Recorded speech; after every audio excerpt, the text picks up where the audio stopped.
All right, so let's kick this off with one of the most easy breezy ways of growing your email marketing list, and that's by leveraging your everyday customer touch points. These are methods that are very low lift, little to no cost, take a minimal amount of time, and even though you won't necessarily capture hundreds and hundreds of emails off the bat, they are evergreen tactics, and they are a passive way of increasing your opt-ins over time. So to understand why we're really using the word leverage in this section, let's actually take a look at what's called the candle problem. Now, this particular riddle, so to speak, is rooted in psychology in the 1950s, and the candle problem basically goes like this. You have a candle, a book of matches, and a box of thumbtacks, and a table that's pushed against the wall. And so your objective with the candle problem is you have to use all of the items at hand, and the goal is to mount the candle on the wall directly above the table in a way where the wax won't drip onto it. Now, you can take a pause here if you want to think about it for a bit. I'll give you 3 seconds. 3, 2, 1. Here's the solution. So in order to mount that candle without it dripping wax, you're actually going to be using the tack box itself. Use the tacks to press them into the wall and then put the candle into the box itself. So that's the solution to the candle problem. Did you get it right or did you not? Let me know in the comments. But the candle problem is essentially a demonstration of what is a cognitive bias. It's known as functional fixedness. Functional fixedness, like I said, this is a study of psychology from the 50s or so. And functional fixedness is, it's a heuristic. It's kind of a mental shortcut where when we see certain objects in our environment, we immediately codify it with some kind of function that is already pre-learned. So like scissors are for cutting, a house is where you live, a chair is what you sit in. In this case, the tack box doesn't just hold tacks, it also doubles as a candlestick holder. Now, what does this have to do with building your list? Well, this. You can leverage your current marketing mix to innovate simple, low-cost, evergreen ways to grow your list, and I'll show you what I mean. So starting with your email settings, you use email every day. Why not use those touch points to remind your contacts to subscribe? You can do this easily in your email signature.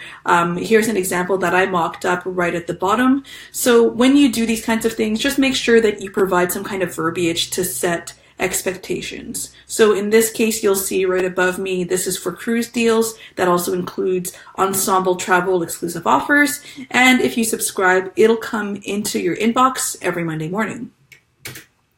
You can, of course, also duplicate that message and put it into your out of office message as well. So if you're not at work at the time, why not use that as an opportunity to grow your email list as well? Also, when you're talking over the phone, why not have your email list sign up included in your on-hold message? One thing to consider, of course, is that when you're doing this, you would have to literally recite the URL of your email form onto the call. There is a way to shorten your URLs, which we'll talk about later in this webinar, but definitely try to utilize those on-hold messages where you can to grow your list. Or when you're actually on the phone, ask at the end of every phone call you have if they'd like to sign up for your email list. If they've had a positive conversation with you, they might feel more encouraged to say yes to subscribing, and just like that, you have a new subscriber to your list. Invoices, whether you're emailing a quote or providing the final bill, you can include that sign-up form within the message itself. So for example, here is a sample quote for a customer that's based out of Seattle. You know where they're located. So at the bottom of the message, you could put verbiage like, get the best flights out of SeaTac Airport, just one click away. If you're mailing out a paper copy, even including just a little strip with a message as an insert on canary yellow paper can make that impression and hopefully win you a new subscriber there as well. Social media, of course, don't forget your social media accounts. There are spaces in your profile and your cover photos where you can link out to your sign-up form. And if you, and hopefully you do, send out messages to cultivate your customer relationships by nurturing, you can use those as opportunities to gain new subscribers by delivering messages that are based by telling them to opt in based on the context of the message itself. In this case, as an example, here is a happy birthday message that is automatically deployed based on the data point that you have in your contact about when their birthday is. You can put into the context the message like, treat yourself to a weekend staycation because it's your birthday. Have a custom field indicating the city that they're in, and starting at a very low lead price to drive that initial attraction to sign up. Now, sometimes it can be even simpler than that. Like a sign on your window, a line in the footer of your next direct mail piece, put a pop-up box on your countertop if you have a brick and mortar.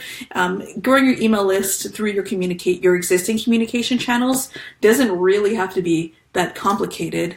Now, case in point. So my CAA membership expired a couple of months ago because I forgot to set my account to auto-renew. Oops. So my account got canceled. I had to sign up again. So they mailed me a brand new card back in September.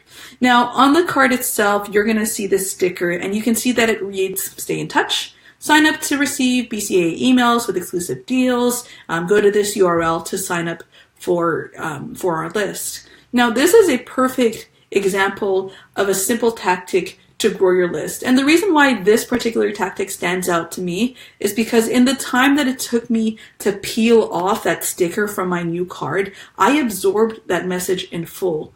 In other words, if you're talking in marketing terms, it made that impression on me. So don't forget when we look at tactics like this, with this one in particular, the amount of lift and cost and time here are really, really minimal.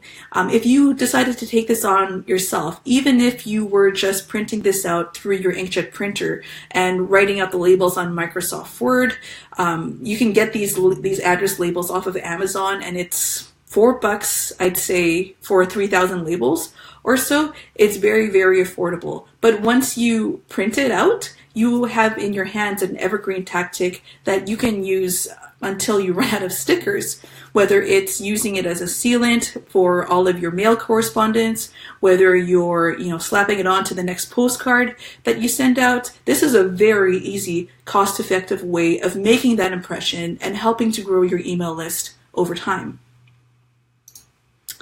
So if you're looking to implement any of the tactics that we've covered here, here's what you're going to need. I mentioned this earlier before, so shortening the URL of your email sign-up form. Bitly is probably the most popular one. Second to that is tinyurl.com. We at Ensemble, or within my team anyways, we use unbrandly.com. Finding free stock photos nowadays is really not that hard. We use Unsplash pretty regularly, and there's also pexels.com. If you're looking to do some kind of graphic-y message with text overlaid and something really pretty, here are some apps that you can use over your phone. Typorama is a really easy one. PicLab as well. I think that one's just for iOS, for iPhones. And Canva.com is something that we use within our team very regularly.